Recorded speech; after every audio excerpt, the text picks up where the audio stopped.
নমস্কার। আমাদের বাড়িতে অনেকেই কিন্তু বিভিন্ন রকমের ক্যাকটাস রয়েছে।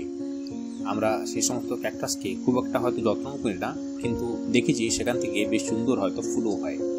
আজকে আমি আপনাদেরকে সেরকমই একটা ক্যাকটাসকে দেখাচ্ছি, যেটা হয়তো আপনাদের অনেকের বাড়িতে রয়েছে এবং এর সম্পর্কে বেশ কিছু নতুন তথ্য আপনারা নিশ্চয়ই পাবেন। তাই ভিডিওটি অবশ্যই শেষ পর্যন্ত দেখবেন। আর হ্যাঁ, এই ধরনের ভিডিও নিয়মিত দেখার জন্য চ্যানেলটা সাবস্ক্রাইব করে রাখতে ভুলবেন না। আমরা তো সকলেই জানি যে ক্যাকটাস কিন্তু বেশ কি না রুখাশোকা জায়গার গাছ, অর্থাৎ এই কিন্তু প্রচুর পরিমাণে জল নিজের মধ্যে সঞ্চয় করে রাখতে পারে। ফলে এই প্রচণ্ড গ্রীষ্মেও কিন্তু এরা অনায়াসে জল ছাড়াই কিন্তু বেঁচে থাকতে পারে এবং কি না প্রপাগেটও করতে পারে। তো সেই জন্যই যেহেতু যত্নের প্রয়োজন খুব কম হয়, তাই আমরা কিন্তু এগুলোকে আজকাল আমাদের বাগানে লাগাচ্ছি। যদিও যে গাছটা আপনারা এখন দেখছেন, এই ক্যাকটাসটা কিন্তু অরিজিনাল যে বাসস্থান সেটা হচ্ছে মেক্সিকোতে। আরও ভালো করে বললে ওয়েস্টার্ন মেক্সিকোতে এটা নেটিভ, এবং সেখান থেকে বিভিন্ন দেশে কিন্তু এটা ন্যাচারালাইজডও হয়েছে।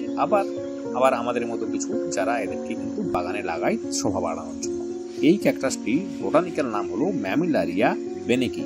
এটার একটা বিশেষ বৈশিষ্ট্য, যেমনটা দেখতেই পাচ্ছেন যে এর যে কাঁটাগুলো রয়েছে, এর মধ্যে দু রকমের কাঁটা রয়েছে। দেখুন, বেশ কিছু কাঁটা একদম সোজা বেরিয়ে গেছে কিনা রাইট অ্যাঙ্গেলে, এবং সেগুলো হচ্ছে সব সাদা, এবং তার মাঝখান থেকে একটা করে ব্রাউন কালারের কাঁটা বেরিয়েছে, যেগুলো কিন্তু হুকযুক্ত। এই হুকগুলো মাছের কাঁটার মতো দেখতে বলে, অর্থাৎ মাছ যে ধরা হয় সেই ছিপের কাঁটার মতো দেখতে বলে এদেরকে কিন্তু ফিশ হুক ক্যাকটাসও বলা হয়ে থাকে। এই ম্যামিলারিয়া কিন্তু একটা অনেক বড় জেনাস, এর আন্ডারে প্রচুর স্পিসিস রয়েছে। তো এই স্পিসিসগুলোর মধ্যে সবচেয়ে মোটামুটি বড় ফুল হয় এই ম্যামিলারিয়া বেনেকিতে। প্রায় 3 সেন্টিমিটার পর্যন্ত লম্বা এবং 3 সেন্টিমিটার পর্যন্ত চওড়া হয় এর এই ব্রাইট ইয়েলো ফুলগুলো।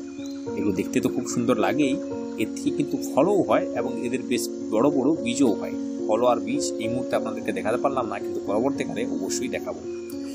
যেমনটা বলছিলাম যে এই ক্যাকটাসটার খুব একটা যত্নের প্রয়োজন হয় না, ফলে আপনার বাড়ির বাগানে এই ক্যাকটাসটা কিন্তু সহজেই আপনি লাগাতে পারেন।